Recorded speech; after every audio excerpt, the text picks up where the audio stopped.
हरिओम ओम नमो नमः। प्रिय साथियों, प्राणायाम से ध्यान की इस यात्रा में आज मैं सुभाषित रानी का एक और श्लोक लेकर के आया। जिस प्रकार पिछले कुछ दिनों से मैं दो और श्लोकों को लेकर के आ रहा था, उसी कड़ी में आज का भी श्लोक है। इस श्लोक को पहले समझते हैं क्या है। गौरवम प्राप्यते दानात् न तो वित्तस्य संचयात् स्थितिरुच्यः पयोदानां पयोधीनां स्थितः। गौरवम प्राप्यते दानात्, गौरव प्राप्त होता है दान से। न तो वित्तीय संचयात्, न कि आपके द्वारा धन के संग्रहण से। तो गौरव कैसे प्राप्त होता है? दान से, न कि धन के संग्रहण से। जैसे स्थित रुच्य है पयोदान, जो बादल है उसकी स्थिति ऊंचाई पे होती है। पयोधि नामध स्थित, और जो सागर है, जल संग्रहण, जल भंडारण का महापात्र सागर, उसकी स्थिति नीचे होती है, उतना नीचे संचय करता है। तो इसको भाव को समझिए कि दोनों आपस में किस तरीके से जुड़े हुए हैं।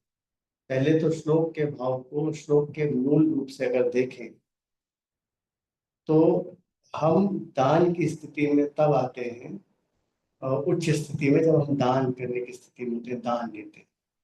विद्या का दान, धन का दान, अ, या जो भी किसी भी तरीके से भूदान, गौदान, या जो भी हम कर सकते हैं, उनकी स्थिति ऊपर की होती है, ना कि संग्रहण करने वाली, जो लेता जाए, खाली अपने पास इकट्ठा करता जाए, उसकी स्थिति ऊंची नहीं होती।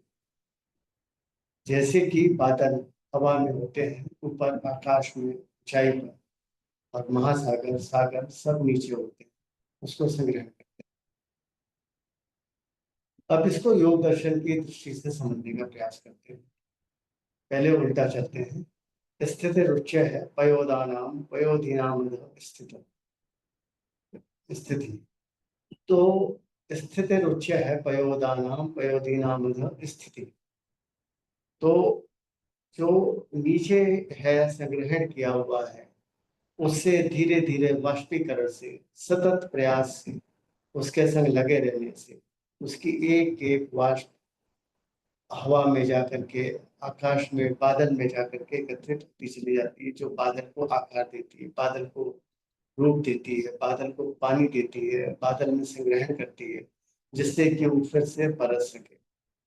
वो किस लिए करती है? जिससे कि इस वातावरण में व्याप्त जो गंदगी है, धूल है, उसको साफ कर सके, स्वच्छ कर सके, और वो पानी जब वापस नीचे आए तो वापस वहीं पे पहुंच जाए जहां से वो गया था। तो इसको अगर हम योग दर्शन के भाव में और अध्यात्म की दृष्टि से देखेंगे तो पूरा अर्थ, पूरे भाव बदल गया।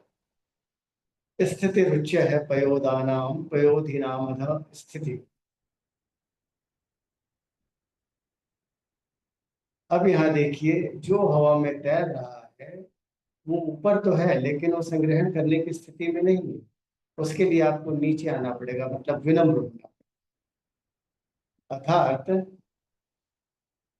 हमारे अहम, हमारे अहंकार, हमारी इंद्रियां हमको अपने वशीभूत किए हुए हैं। यदि हम उससे ऊपर उठ सके और उसको अपने अंदर समाहित कर लें, तो हम स्वयं में एक सागर हो जाएंगे जो सबको समा सके।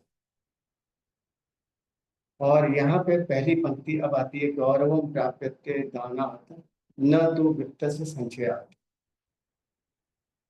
और आपको गौरव मतलब आपका मान सम्मान, आपकी अंदर की ज्ञान चक्षु और आपके अंदर की जागृति, जिसे आप कहते हैं ध्यान समाधि की तरफ पहुंचते हैं, जो अंतर्निहित बहुमूल्य ज्ञान है, जिसे कहते हैं कई बार आपको ईश्वरीय संपर्क के माध्यम से ज्ञान सीधा प्राप्त होता है। वो तभी होता है जब आप उसको लोगों को देना शुरू करते हैं, उस पर चिंतन मनन करते हैं, ना कि उसको संग्रहण करके अपने अंदर कर लेते हैं। जैसे कि आप इंद्रियों के वशीभूत करके उसको सरेंडर करते हैं तो आपको कुछ नहीं मिलता। आपको मिलना कब है? जब आप अपने अंदर की जागृति को प्राप्त करके उस अहंकार को छोड़ देंगे, उस इंद्रियों के मनोविकारों को, लिप्सा को छोड़ देंगे, तो धीरे धीरे आप अपने स्तर को बढ़ाते चले जाएंगे। तो इस श्लोक को मैंने जो श्लोक के भाव में श्लोक को देखें तो उसका अर्थ बिल्कुल अलग है, लेकिन जब अध्यात्म की दृष्टि से देखें इस श्लोक का भाव पूर्ण रूप से परिवर्तित हो चुका है।